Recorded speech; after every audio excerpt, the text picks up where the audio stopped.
बुराई का अंत और अच्छाई का प्रकाश। बहुत समय पहले की बात है। भारत के एक छोटे से गांव सुखपुर में एक बूढ़े और अनुभवी साधु गुरुचरण बाबा रहते थे। वह अपनी सरलता, ईमानदारी और आध्यात्मिक ज्ञान के लिए दूर दूर तक प्रसिद्ध थे। उनका जीवन बहुत ही सादा था, लेकिन उनकी वाणी में ऐसा जादू था कि जो भी उनकी बातें सुनता, उसका जीवन बदल जाता।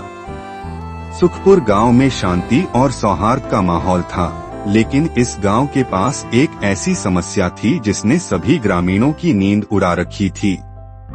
गांव के पास ही एक विशाल और डरावना जंगल था, जिसे काली वन कहा जाता था। इस जंगल का नाम कुख्यात डाकू काली सिंह के नाम पर पड़ा था। काली सिंह और उसका गिरोह जंगल में छिपकर गांव वालों और व्यापारियों को लूटता और उन्हें अपनी निर्दयता से डराता। गांव वालों के पास न तो इतनी ताकत थी कि वे काली से मुकाबला कर सकें और न ही इतनी सुरक्षा कि वे अपने परिवार को बचा सकें। काली सिंह का आतंक सिर्फ लूटपाट तक सीमित नहीं था। वह निर्दोष लोगों को प्रताड़ित करता और उन्हें अपनी ताकत का प्रदर्शन करके डराता था। काली और उसके साथी जंगल की कठिनाइयों का फायदा उठाते थे। वह जानते थे कि राजा के सैनिक घने जंगल में उनका पीछा नहीं कर सकते।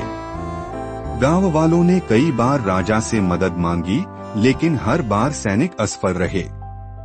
काली की गुफा का रास्ता इतना जटिल था कि वहां तक पहुंचना असंभव लगता था। जब कोई सैनिक काली को पकड़ने की कोशिश करता, तो वह जंगल के दुर्गम रास्तों से भाग जाता। गांव के लोग अपनी बेबसी पर रोने को मजबूर थे। गुरुचरण बाबा का गांव वालों से वादा। एक दिन गांव के कुछ बुजुर्गों ने मिलकर गुरुचरण बाबा के पास जाने का निश्चय किया। वे जानते थे कि बाबा की बुद्धिमत्ता और उनके अनुभव से उन्हें इस समस्या का हल मिल सकता है। बुजुर्गों ने बाबा से कहा, गुरुजी, हम बहुत परेशान हैं। काली सिंह ने हमारे जीवन को नर्क बना दिया है। हम न चैन से जी सकते हैं और न ही अपने परिवार का भरण पोषण कर सकते हैं। कृपया आप हमें इस समस्या से छुटकारा दिलाइए। गुरुचरण बाबा ने उनकी बात ध्यान से सुनी और कुछ देर के लिए मौन हो गए। फिर उन्होंने कहा, बुराई कितनी भी बड़ी क्यों न हो, उसका अंत अच्छाई से ही होता है। अगर तुम मुझ पर विश्वास करते हो, तो मैं इस समस्या का समाधान ढूंढूंगा। गांव वाले बाबा की बातों से आश्वस्त हुए, लेकिन उनके मन में संदेह भी था कि बाबा अकेले काली जैसे खतरनाक डाकू से कैसे निपटेंगे। गुरुचरण बाबा का जंगल जाना। अगले दिन गुरुचरण बाबा ने अपना छोटा सा झोला उठाया और अकेले जंगल की ओर प्रस्थान किया। उन्होंने न तो कोई हथियार लिया और न ही कोई साथी। उनके पास सिर्फ उनका आत्मविश्वास और सत्य का बल था। जंगल में प्रवेश करते ही डाकुओं ने उन्हें देख लिया। वे चकित थे कि यह बूढ़ा साधु इतनी हिम्मत के साथ उनके इलाके में कैसे आया। उन्होंने बाबा को पकड़ लिया और काली सिंह के सामने ले गए। काली सिंह और गुरुचरण बाबा की बातचीत। काली सिंह ने बाबा को देखा और जोर से ठहाका लगाते हुए कहा, बूढ़े साधु, क्या तुम्हें पता नहीं कि तुमने किसके इलाके में कदम रखा है? तुम्हारी जान खतरे में है। गुरुचरण बाबा ने शांतिपूर्वक उत्तर दिया, मैं जानता हूँ कि मैं उस व्यक्ति के पास आया हूँ जो बुद्धिमान और साहसी है, लेकिन अफसोस की बात यह है कि उसने अपनी बुद्धिमत्ता और साहस का उपयोग गलत कामों के लिए किया है।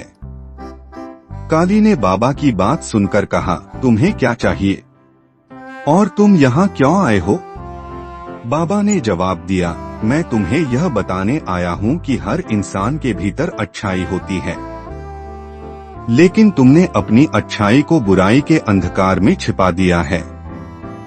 अगर तुम चाहो तो अपने जीवन को बदल सकते हो और समाज के लिए एक मिसाल बन सकते हो। काली का आत्ममंथन। गुरुचरण बाबा की बातों ने काली के दिल को गहराई तक छू लिया। उसने पहली बार अपने जीवन के कृत्यों पर विचार किया। उसे अपने बचपन की वह यादें ताजा हो गईं, जब वह एक साधारण किसान का बेटा था। वह ईमानदारी और मेहनत से अपनी जीविका चलाता था, लेकिन परिस्थितियों ने उसे डाकू बना दिया।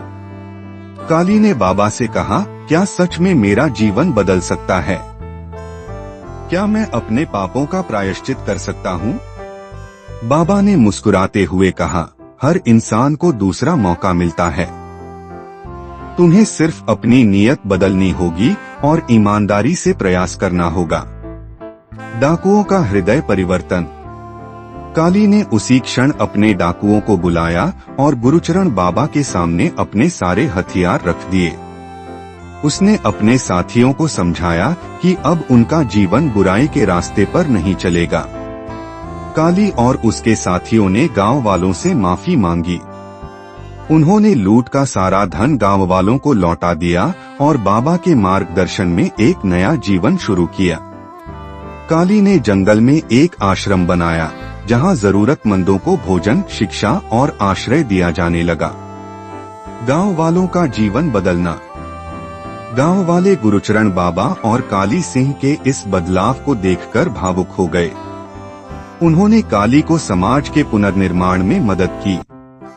धीरे धीरे काली गांव का सबसे सम्मानित व्यक्ति बन गया। वह बच्चों को शिक्षा देने और समाज के गरीब और कमजोर लोगों की मदद करने में अपना जीवन व्यतीत करने लगा। प्रेरणा। यह कहानी हमें सिखाती है कि हर व्यक्ति के भीतर अच्छाई होती है। सही मार्गदर्शन और प्रेम से किसी भी बुराई को अच्छाई में बदला जा सकता है। सच्चाई और धैर्य से बड़ा परिवर्तन संभव है। बुराई चाहे कितनी भी गहरी क्यों न हो, अच्छाई का प्रकाश उसे हमेशा मिटा देता है।